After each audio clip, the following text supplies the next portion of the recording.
1930 साली पुण्यातील गरीब कुटुंबात जन्मलेल्या निळकंठ फुलेंना गरिबीमुळे मॅट्रिकनंतर शिक्षण सोडावं लागलं. कुटुंबासाठी त्यांनी लष्करी महाविद्यालयातील महिन्याला 80 रुपयांवर माळी म्हणून काम सुरू केलं. पण पगारातूनही ते 10 रुपये राष्ट्रसेवा दलाला देणगी द्यायचे. संयुक्त महाराष्ट्र चळवळीत त्यांनी सेवा दलासाठी येऱ्या गबाळ्याचे काम नव्हे हे वननाट्य लिहिलं आणि तिथूनच त्यांचा अभिनय प्रवास सुरू झाला.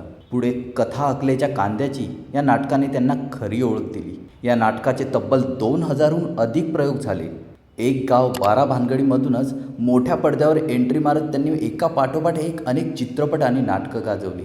जबरदस्त शब्दफेक, भेदक नजर आणि मगरूर देहबोलीच्या जोरावर त्यांनी मराठी सिनेमासृष्टीला खलनायकाची एक वेगळी आणि करारी शैली दिली.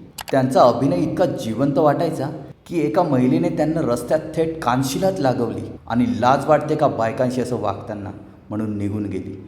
निळूभाऊ शांत उभे राहिले, कारण हा अपमान नव्हता तर त्यांच्या अभिनयाची मिळालेली सर्वात मोठी पोचपावती होती. सिंहासन, शापित, पुढचं पाऊल अशा अनेक सिनेमांमधून तब्बल 40 वर्षे त्यांनी प्रेक्षकांच्या मनावरती राज्य केले. पण पडद्यावर अत्यंत क्रूर वाटणारे निळूभाऊ खऱ्या आयुष्यात मात्र अतिशय संवेदनशील, पुरोगामी विचारांचे आणि समाजसेवक होते. 1972च्या भीषण दुष्काळात सेवा दलानं जमा केलेलं धान्य हे त्यांच्या घरात ठेवलं होतं. एका दिवशी घरात अन्नाचा कणही नव्हता. तेव्हा आईने विचारलं, लोकांच्या धान्यातून पायलीभर धान्य घेऊ का? पैसे आले की परत टाकू? तेव्हा निळूभाऊ कडकडून बोलले, ते लोकांचे धान्य आहे. उपाशी मेलो तरी चालेल, पण त्यातल्या दाण्यालाही हात लावायचा नाही. असा हा पडद्यावरचा खलनायक आणि खऱ्या आयुष्यातला महानायक प्रेक्षकांच्या मनात कायम अजरामर राहील. निळू फुले यांच्या सर्वोत्कृष्ट चित्रपटांमधला हऱ्या नाऱ्या जिंदाबाद या चित्रपटात निळू फुले आणि कुलदीप पवार यांची जोडगोळी म्हणजे विनोदाचा धमाका. हऱ्या आणि नाऱ्याच्या जुगलबंदीने प्रेक्षकांना पोट धरून हसायला लावले. निळूभाऊंनी यात दाखवलेला विनोदी पाच त्यांच्या खलनायक प्रतिमेपेक्षा पूर्णपणे वेगळा आणि तितकाच ताकदीचा होता. चोरीचा मामला विनोदी अंग असलेल्या या चित्रपटात त्यांनी आपली अष्टपैलू शैली सिद्ध केली.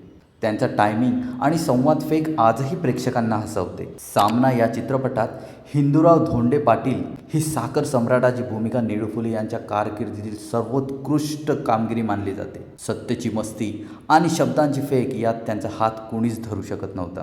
पिंजरा या चित्रपटात डॉक्टर श्रीराम लागू यांच्यासोबतची त्यांची जुगलबंदी या चित्रपटाने मुख्य आकर्षण आहे. तमाशा फडाच्या मालकाची भूमिका त्यांनी अत्यंत प्रभावीपणे साकारली आहे. सखाराम बाइंडर या चित्रपटात समाजातील वास्तव आणि मानवी स्वभावातील गुंतागुंत त्यांनी ज्या धडाडीने मांडली ती भारतीय रंगभूमीच्या इतिहासात सुवर्ण अक्षरांनी लिहिली गेली आहे. अभिनयाची एक वेगळीच उंची गाठणारे हे नाटक आजही तितकेच अंगावर येते. सिंहासन या चित्रपटात राजकीय पटलावरील पत्रकाराची भूमिका त्यांनी यात जिवंत केली आहे. सत्ताकारणातील डावपेच आणि अभिनयातून स्पष्ट दिसतात. महाराष्ट्राचे अष्टपैलू व्यक्तिमत्व, पडद्यावरचा महाखलनायक आणि खऱ्या आयुष्यातला माणुसकीचा खराखुरा महानायक, यास पुण्यतिथी निमित्त विनम्र अभिवादन.